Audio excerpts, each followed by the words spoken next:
em bancos. Todo o restante ficou bloqueado. Eis o relato do ex-presidente sobre os bastidores do Plano Collor. Durante a campanha, o senhor dizia que o candidato do PT que iria tomar medidas drásticas, iria mexer na poupança. Mas o senhor é que terminou mexendo. O senhor estava mentindo para conquistar votos? Não estava mentindo.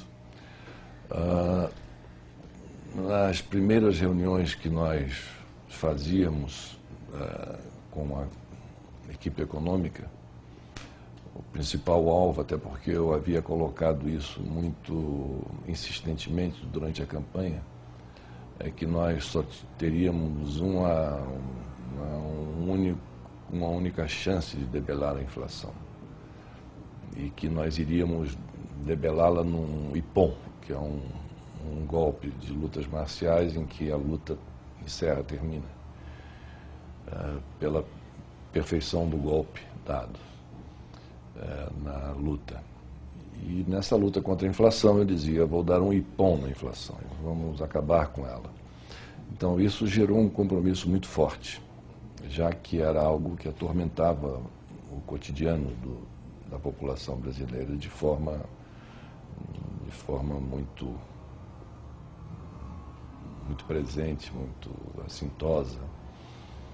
E nas reuniões íamos por um caminho para ver como isso poderia acontecer de forma rápida, enveredávamos por outro. E nesse vai e vem nós não encontrávamos nenhuma saída plausível para que ficasse claro que com esse tal do IPOM, essa medida econômica que fosse rápida, pudesse estancar o processo inflacionário. Comecei então a ouvir economistas e pessoas do mercado para saber deles a opinião que tinham sobre as alternativas dispostas para que estancássemos esse processo, dentre outras perguntas que fazia. E num desses encontros me marcou bastante, porque dele participaram o ex-ministro Mário Henrique Simonsen, o economista André Lara Rezende e, naquela época, um homem de mercado, Daniel Dantas. Eu convidei o professor Simonsen e ele se fez acompanhar desses outros dois brasileiros. E aí, na nossa conversa, como é que o senhor acha, ministro, que o governo nosso pode debelar a inflação rapidamente?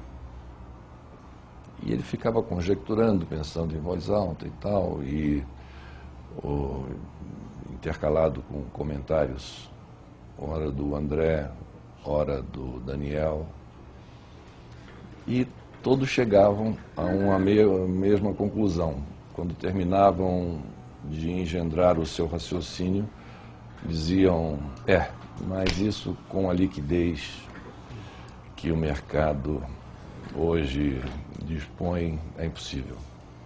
É impossível, não dá. Aí o André que chegou e disse assim, mas, ministro, mas tem uma saída. Congelar essa liquidez, ou estancar a liquidez, dar uma estancada nessa liquidez. Usando assim uma palavra mais suave para aquilo que acabou sendo feito pelo meu governo. Vira-se o André e diz, ministro, isso pode ser politicamente difícil de se fazer ou impossível de se fazer, mas tecnicamente não é a saída? Aí o ministro disse, tecnicamente, sem dúvida é a saída, mas não vamos nem adentrar mais nesse assunto, porque politicamente isso é inviável. E aquilo me marcou, vindo do ministro, dizendo que tecnicamente era a saída, mas politicamente inviável.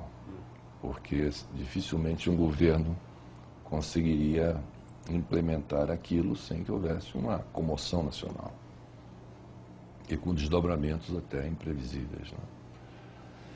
Então começou-se a formar dentro de mim a ideia de que teríamos que fazer, junto com o congelamento de preços, teríamos que dar uma enxugada nessa liquidez.